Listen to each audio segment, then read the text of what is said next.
ndi ntira mar kuku mar wach ko ranje folomba kaka kikelo ne kile ka kinde naga saniri weche modhi nyime kod rango gin weche go ko mag siasa mapek mabene ka kwang'eyo juma neri ma wantiere e joma ma igeno ni yiero dhi betie tarik 26 Manuel tich ang'wen mar juma ma wantiere ni wadwaro mondo to yiero nieri ikruok mare chalo nade to kaloro kod weche mosewache koni kod kocha kod gweth mar NASA Manuel mar ng'anyo mabene gwacho ni tarik 26 gibiro pago ng'anyo mar tipo miwuoro maendi nyiso gima chalo nade arwako uduto anje folopaka arwako studio Karaman unyagera mostoganda moso jokanyana msauru lungan tondo kwa udugenya akiani kendo apanji turo tiyo ngiyama Dero kama na inya unyagera arwako studio yiero onego beni bedo juma wantiere military 26 Manuel tich ang'wen yiero nieri nitiere kod weche koni kod kocha kawa imana sapuro raune katanare to yiero nieri ok dibeti IBC Jubilee wacho ni yiero nieri bedo tarik 26 maendi nyisona ing'eni yiero kaka dibeti to odibet nikech tarika neno lande ni yiero itimo within 30 days yes within 60 days within 60 days kano lande within 60 days negi chiwo tarika 17 and NASA no actually be better consulted if they were the players but no actually 26th no bede your NASA no tamare is not in line with issues managing go ne fuko bedo ironed out yeah and since karango issues mantiegi ng'eny in line with the law gain issues which are politically motivated and again politically motivated gain gik mobiro because of mistrust to come mistrust also betie gima duong' mokwongo nego beni IBC do keto gilon consensus do kwongo luongo these teams bugi winjre yes how would you wish me to conduct this election then koso luongo jogi kora kodhi orang ni joka wishes ma jogi omiyegi are they within the law or not then he could have done a very credible election but in this manner ma oga okapara moko consult man yukne nikech as much as there is the law to take me long on temperatures bede right now the situation in the country the temperatures is the one which is flowing if you look even both leaders the divide of the two leaders ongega ma discuss the law all of them are discussing in chest thumping so IBC I think primarily they failed they ought to have known the election in Nobel nullified on what grounds yes and what was really expected of them then unyagera mana kaka nywero kamewe godo nwero wang'eyo ne maber ni jomo kalo commissioner achiel manorodhi na kombene ogweta oka wacho ni oneno ka IEBC kaka nitire saniri ok nyal miyo oganda yiero maler kendo maber maendi bende wach manongo kod jakom Wafula Chebukati en owuon wacho ni kaka an saniri to okadwa wuondo yiero ma adhi timo niri ok dhi bedo yiero maber maendi kare koro nyiso nang'o ne jok madhi gombo gima timore Jeff eni mane momi awacho ni the political class onego bed piny mondo winjre nikech already there is a mistrust and mistrust ni nyalo miyo walus kata ng'ama ber yes kaka mama chawacho owacho nikech people are divided yes to onge kura ma nyalo dhi when people are divided ng'ama biro yie the result onge and bende kata kirango gini yiero ni en gi yiero manonego nuo duto nonego no entire yes kocha kor presidential nyaka MCA nikech there's no way out you would say ni yiero ma president mano be affected to mar MCA to never because if you go karani strongholds mane ODM control there were a lot of mishaps kidekta kone mane blue control there were a lot of mishaps so gini nonego ola piny tiwacho now let's bende nitiere ng'ama notero lalam makamano e do mar supreme ing'eni oketh yiero nieri entire ing'eni the law is very specific you can only nullify inyalo na the contest election ma presidential election at the Supreme Court modongi nyakitera the Supreme Court koro mane momi neno kama atho tero gina to kinekta ma matho tero they are not give or come the preference Yeah, to be ni no me a preference. Yeah. When you use dear ni IEBC did not conduct a proper election. And whatever the results are, yes. whether team are credible or co-work or team nadi, onge madi ye ni yero no mabe. Because there already a standing dispute. Gimadu mo kwongo any harmony oni gobedi. To jomado konyo wakae moso bedo kolle gen jokanesa. Jokanesa so fail at this time round. Gigo opinion ade. Nikeche jokanesa koso bedo jonyasai. Gin sani gibedo jogo ma gidhi kuonde ma onyuol gie. Maka en jakanisa maduong' te jakikuyu to en mana orango mana ni wuok Kikuyu. To ka en jaluo to orango mana en jaluo. Ka en jalango to luor mana en jalango. Koro gine ma giso timo no marach.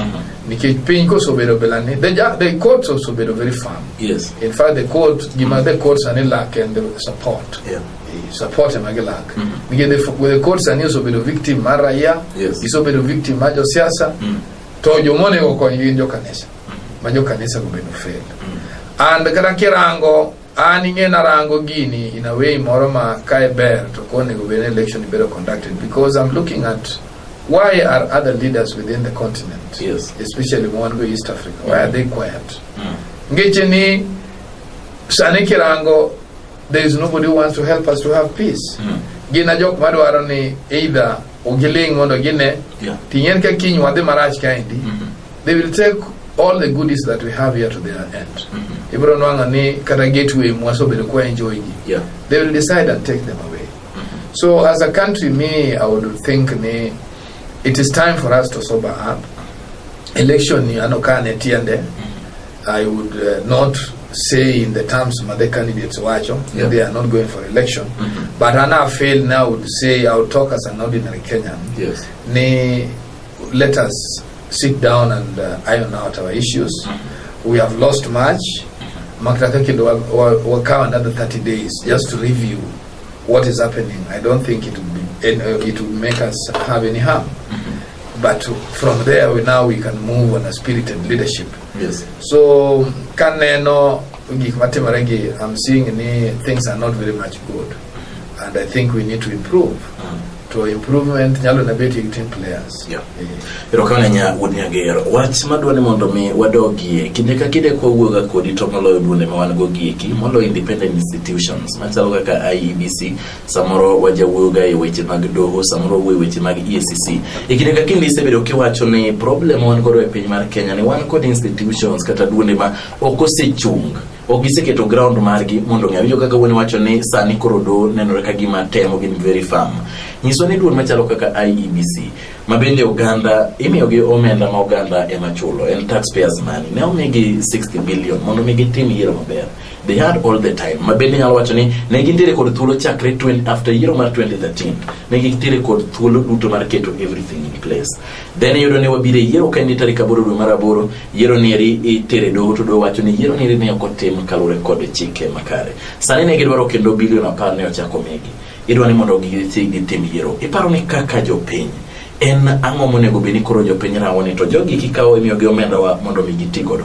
Ang'o mondo gitiyo tijni redi chiel mondo wach ni oyo watime kaka chik dware kendo oganda oyie kode. Maka wadhi yiero kine to oganda wacho ni oyo ng'ama ne opiem chung to wacho ni congratulate Tom Nduku Yomba Maler ka utichi tim. An ne adong agona jopiny erokamano kuom neno ni sana pok ochopo. Bende wanyalo chopo okang' machalo kamano.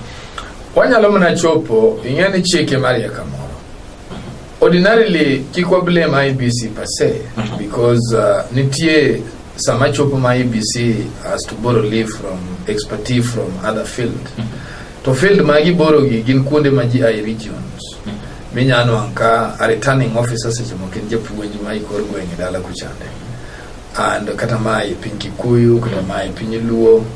To any perceived candidate that you would want to win. So IEBC imene chilo because they don't have the personnel that they control. They have a hired personnel. And when you hire somebody, yes, it is not very easy. Any test of time apart from the academic credential. Morally, they are not looked at in terms of character, how they are. You know, you may be very bright, you may have very good papers, but morally, you are not supposed to hold any public office. So these are things that are not looked into when IBC is performing recruitment. And they're also not looking at it that these people should not be attached to any candidate. And that's actually where the problem is. They have not decided to have a referee. You know, this thing used to be also a problem in football.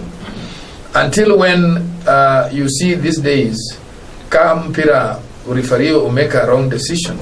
It is replayed because of the technology. It is replayed, and if it is found, then it costs that one. There is a punishment that is levied on you. And that's why sometimes you find the referee consulting linesman number 1 and number 2. And also they have improvisers. Giso Beroga provides some other communication agent. He's waiting because as immediately as raised a dispute, some people are watching. They do a replay. They're watching to help him also make a very firm decision.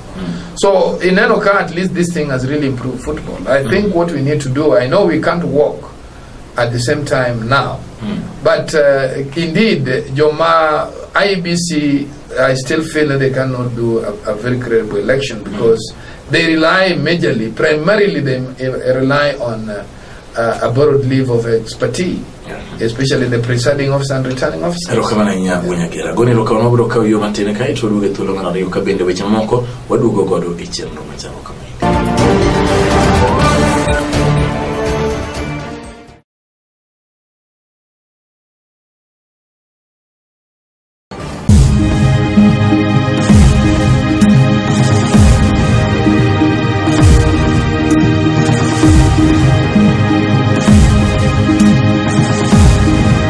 Jera Malulu TV ene kine makare maindi ntiro markuku maro wachi mabendo wadi godo nyime eseche machalo kamagi kiwarango weche magiyero mabendo ganda ikorene kochopo ticha ngwen andire kodu wunya gere kaini mabende woke gwengewe ko magisi achiel kachiel sane kwa duogo wadwa chako kodu weche gweko kaka ubila osebedo kadhi nyime kod keyo kata pogo jong'anyo mabendo osebedo kang'anyi kwethne roman nasa wunya gere in wood say account Kawanyalo paro ng'anyo mano dhi nyime koja chande nitiere oganda mabende ne onegi sia kod ubila iwache nango kaka chiel kuom jotelo bende mowuok sia ni wacho wach machalo nade wacho wach mar nego ji to en gima ber mak mana ni ng'anyo be nyaka warang kaka wang'anyo nitie ng'anyo ma ing'anyo ka ini e luor mar chik to nitie ng'anyo ma ikalo luor mar chik to ng'anyo ka jo ng'anya to onge gimotimo tibro nwanga police onyalo variant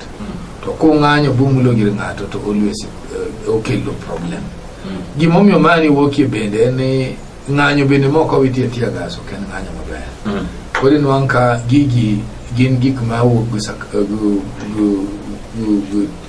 mbi mar gigo koro gimanyalo wacho en mana ni police mar Kenya nyaka gibed joma nuguluor mar golo musudola balabal mondo gibed jogo ma ginyalo dhirgi nyaka gichopi kona to mondo gidir joka mondo deyo gibedo jok moko ma ok chop kamoro ma gihinye ng'ato mondo gibed jok moko ma nenre nosoide lony moro matin Moko kuom jotelo mowuok e Luo Nyanza machalo MPs kaachiel kod gavana wacho ni chal ka gima igeto joluo nikech giwacho ni nitie nyaka nyithindo ma bende nyathi kata ma jahigni 2 kata ng'ato ma bende wuok na skul wacho ni magi ok gin jok ma odonje ng'anyo to yudo ka samoro chino wacho ni nitie nyithindo ma kamano ma bende ne oyudo hinyruok koni kod kocha kata moko nowito ing'eni Jeff adona wach ni ka ng'ama somo wach mar timo nonro kendo kaka ng'ama ni security system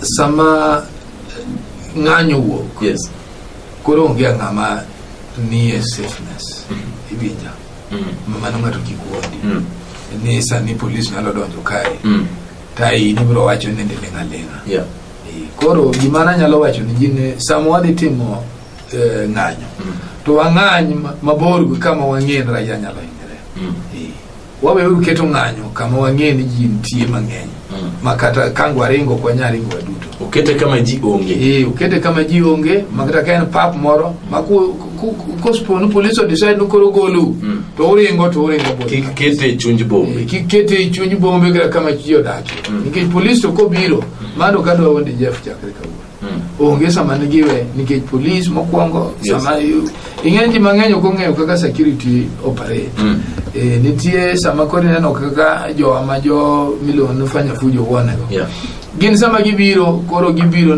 kanyo nyaka lingthi to mondo kanyo lingthi nyaka bentie kaka gibende gibedo guided koro an gima nyalo kwayo jothurwa ne wang'anyuru to waweru tero ng'anyo kama wang'e ni nyathi matin nitie kama wang'eyo no hale time kama wang'eyo ni gik moko mamawa inyalo kethi yo mabaya wateru ng'anyo mwawacho nwando kinwawoka to nwadhe pap ing'eno kude kate pap bo wacho gik moko bo chopo kama police feel nyaka gigolu to sama gigolu umanyo mana kuonde morengo odhi koro ka girengo bo gichopo kama unti koro irango distance in security ndigi mwanona ne the intention mang'ani mondo layo nyaka kani aenda iwinjo mane ka kwa pima gigi in investigation line koro kawa ni na center like sani ngeni wasobero kwa ng'anyo but you know nyakinge ni kamuka ka Kisumu waonge industry ngicheni jo wadech gigik magiloso magiketi dendara gigik magiloso kaka jo jo saloon kaka jo matimo hani matendo ogisobero ka gitemo hala iwinja ngicheni gima gichamo ka giteri ot koro waberu jo mana ng'anyo ma tero message marwa chema wadechgo to kwa tieko to wadok to waling mondo jo wabeno nwanga ka chiemo nikech otherwise iwacho ni ng'anyo ni riyo mi oganda wasani kuro yuto gi odok weche mag dongruok mag uchumi especially kaka wan jo luwe ng'en wan jo mang'eny kutisani ma jo mang'eny ka Kisumu kanyo gitigi jo heli koro gisobero ka gi succeed nya neno kaka nya wewe nyako moro ma osiepe na mabende wang'iyo go jago na gasidi gin jok mabende herowa gik mani kipindi maru no wacho na nen sani okosobero kote mwana nikech ginyo so ahinya kabisa koro gik bila gi mwabedu jogo marango ni samwa ng'anyo ni message mane onego wa define ng'anyo wani message mane mwa oro to what do we achieve ngo to evaluate gini on a daily basis nikawuona our achievement kawuona our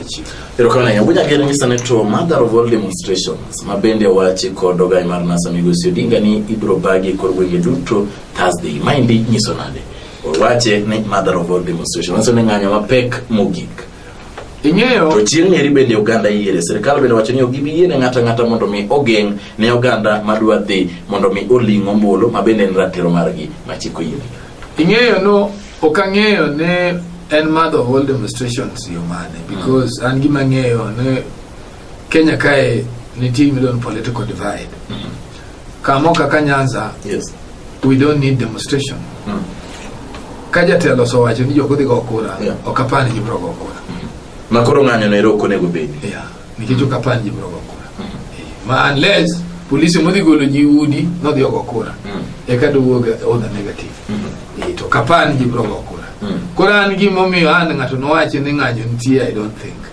to unless manane koro nitie kako pange mato kamano kanyal wuoye nikech anti I wouldn't want to another one would be peaceful and yeni Jeff and jo also henyere mang'eny gini ma gima nyalo kwayo jothurwa ni wabeduru jomara no civility matin waranguru ni wadhi kanye to gikanye to bende ng'eni gima adwa na wachi ng'eni 26th na gazetted day to ing'eni ng'ama koro wayiero ga en ng'ama iluongo commander in chief kikwa diuru with a lot of excessiveness na kia kada wachi budhuluo ni kikwa diuru iyo moro ma gini nyalo dhi bohengwa bo jolweny wogi nikech ng'ama koro wayiero ga commander in chief I'm just thinking aloud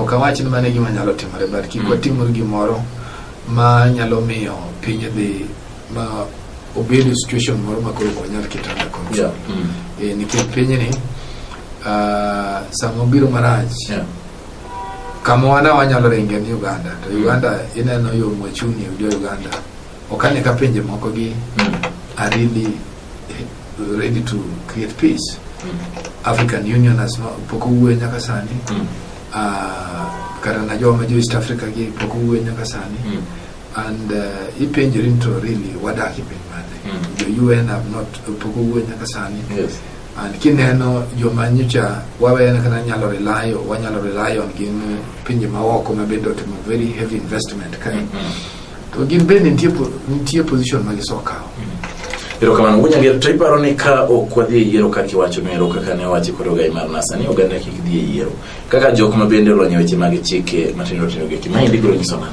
ka watimo ingene o depend the argument of law ingene okangeo ingentien level manega yero go president yes koro kopo ni gimit level mag yero go president ginyalo announce tingeni wabire na we moroma dire mongo ino tiyo wakai juluone konware kora ne ko ido thurua ndapan ne one provinces central bene ko yere but ne pudu tiyo and akiana mane gima jogi dwa keto takiani gidwa dok ni gima katiba wacho kori ngeni sani koro ingene sani pinyo mer matin omer nikech jotendwa na fail no ni kubet pinyo mane gima na nyalo kwa fail nyaka gibet pinyo Rokana nyawunya gere gima duong' maloyo kawuok e bute fwambo duto nyisoni kamoro moro ma inti bed kod kwe kendo weche go mag kuno mabende wamedo wacho saniri